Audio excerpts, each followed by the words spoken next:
That's a stick. And that's hanging by a thread. That's a metaphor if you need one.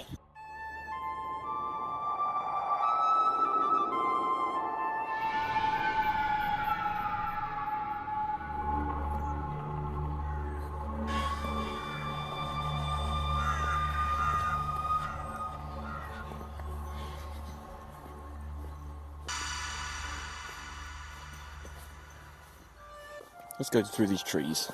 I'll be a little bit more cosy. Not, sadly, probably not as snowy.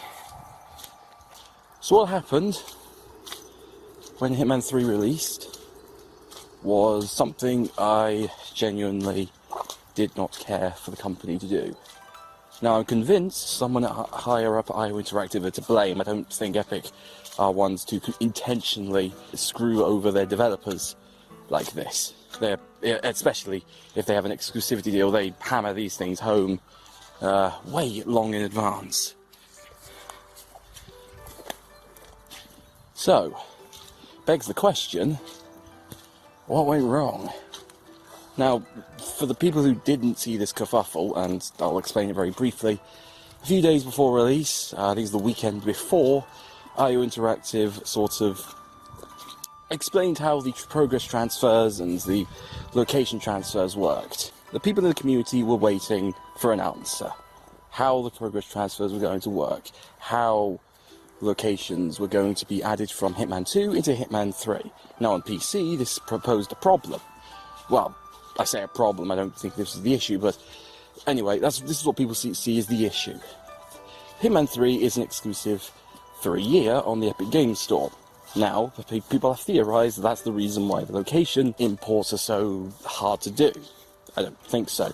Near as I know, Epic actually do have imports and location... what's the word? Systems in place for this thing, for this sort of eventuality. It'd be pretty short-sighted for IO Interactive to not do this. So, yeah. Also, emails exist. You can just send codes if you wanted to do it that way. Anyway. Oh, look. Lovely little dog. Big dog, actually. You can't see him. I can, though. So, anyway.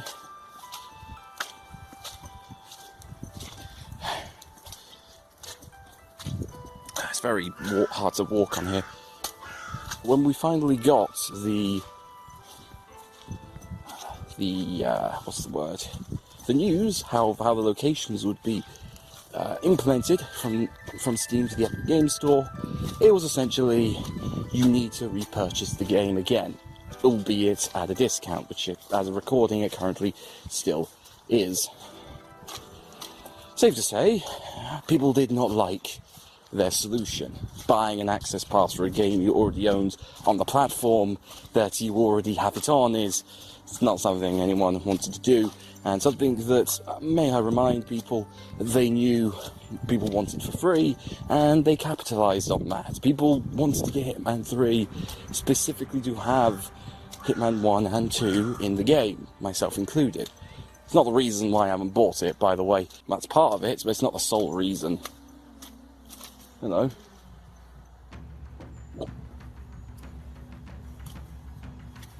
Maybe some bees up there. Anyway, as you might imagine, this did not go down very well. PC Gamer and VG247 picked the story up, and it spread like wildfire, in part because anything wrong with Epic Games is literally the most, what's the word, catnip thing possible to a journalist. You may as well say Epic Games does something wrong, and it's going to guarantee a few clicks. This just amplifies that. Then about 36 hours later, Tim Sweeney, the CEO of Epic Games, for those who don't know, actually responded to one of the news outlets on Twitter. I think it's one of the orange ones, got an orange logo. Sorry, I don't remember. Left or right? I'm going to go right. Anyway, he responded on Twitter saying they're going to look into this with IO Interactive and see what the hell's going on. And he further elaborated in the tweet a little bit later that he's actually an advocate for games not being tied to one launcher. Slightly ironic, considering Hitman 3 is currently an Epic exclusive, but I get the sentiment. I get the reasoning. He actually said this when they had added GOG Connect to GOG Galaxy initially, because prior to that it was just a third-party, unofficial Connect sort of thing, but they added official support for it, which is nice. Either way, this was an encouraging sign that Epic and IO sort of knew something was wrong. IO Interactive made a statement almost 10 hours later. I think it was a little bit longer than that. Either way, it was the same day. 10 hours later, they made an apology statement. I say an apology, they didn't apologise. Saying that they wanted to reaffirm that PC players will not have to pay for locations again. Go figure. I need tea, give me a moment. This is my cup, in case you were curious.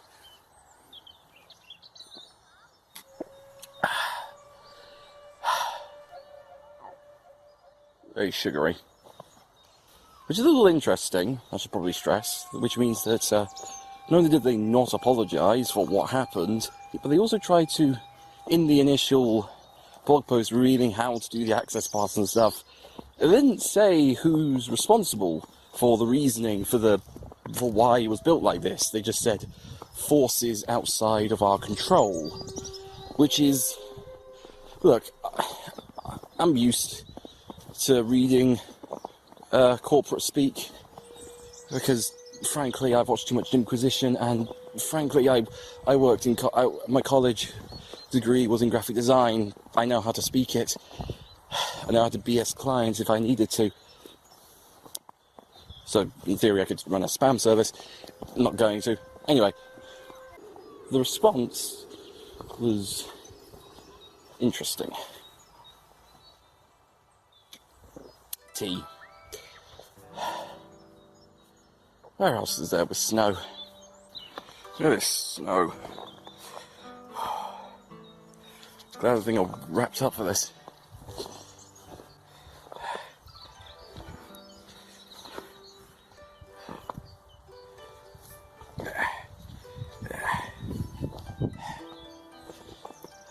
So where was I? Reasons beyond our control, which is very corporate speak for we don't want to say who it was to blame because they might sue us, or we have a business deal with them and we'd rather not try and sour any relationships. Now, I don't think Epic Games were the ones to have screwed this up. It's not their MO, it's not their usual behaviour, as I said at the start. But I do think someone at Warner Brothers did. Because, yeah, the rights to Hitman 2, specifically, the publishing, is to them. And I don't think it's out of character for Warner Brothers to dilly-dally when it comes to just in general, or in a forested area, delaying, just in general delaying literally anything. It's a bit too many people, too many things to sign. Anyway, let's go down here. Oh, buddy, what was that? I'm going to partially blame Warner Brothers for dilly-dallying as to whether or not they were allowed Hitman 2 content in Hitman 3. I get the feeling that they responded so late to all this that IO Interactive were forced to make a solution that they didn't have time to perfect. So they just went with the laziest option possible and added access pass stuff. Oh god. Okay, there we go. It's a nice little walk.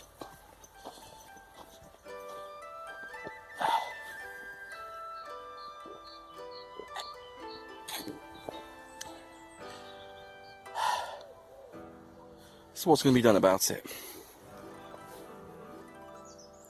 Well, as I said, they said they were guaranteed that in the coming weeks, PC players would eventually get their locations from Hitman 2 back. Good. That's partially what I'm waiting on. I'm partially waiting for a sale because £45 is a little bit too expensive for my liking, especially for a standard edition of anything. Part of the reason why I hate tiered releases is because it just encourages people to go for the lowest or the highest options.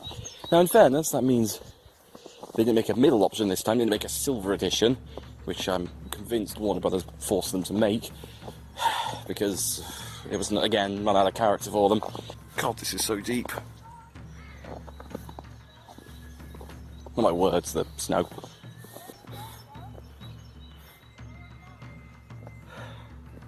Look at all this. Someone at Warner Brothers is getting fired, or worse, reprimanded for this decision. Oh, look, back where it started. And they know that they only have a limited amount of player goodwill left with IO. Look at that.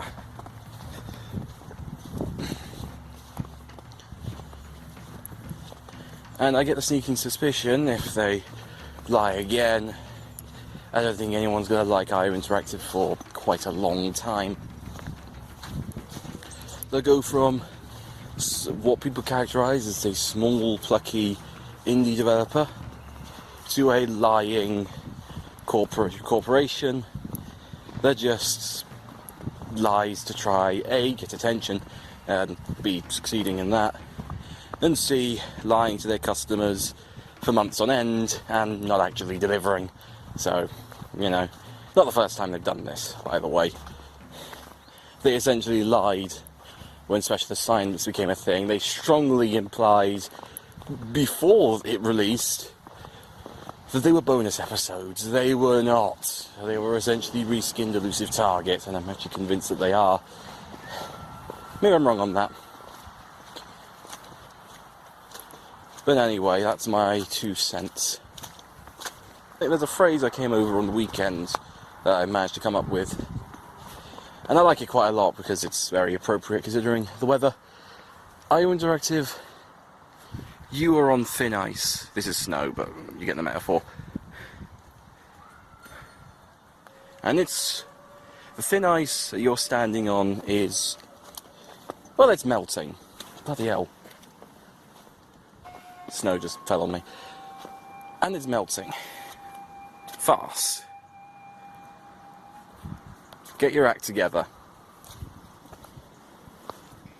Never, ever do something like this again. Because this was not acceptable in any way. It was never an acceptable solution. And if you expected people, your user base, your niche user base, I should probably stress, to pay out of pocket, especially when it's only the one platform that has to do that, and not consoles. Fun little side note here. Yeah, consoles didn't have to worry about this, they got it for free. This kind of speaks to IO Interactive's internal priorities. And I could go on a rant about the always online, but I'm not going to. Bloody hell, he really is barren. Ah, there we go.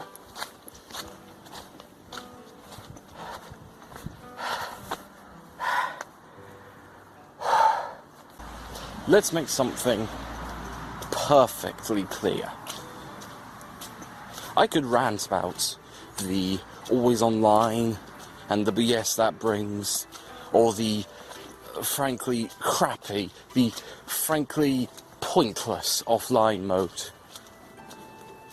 Which, by the way, there's no reason after 5 years why it's as bad as it is. But I'm not corporate. And I don't know the difference between a bad idea and good, it seems. There are already people that have sworn off the Hitman franchise due to the Epic exclusivity. Personally, I don't really see the issue with that. I do see the issue, and I do share the sentiments with people boycotting the Hitman franchise. The lying, essentially. Lying to PC owners just to make some money. And after all, isn't that what this is all about?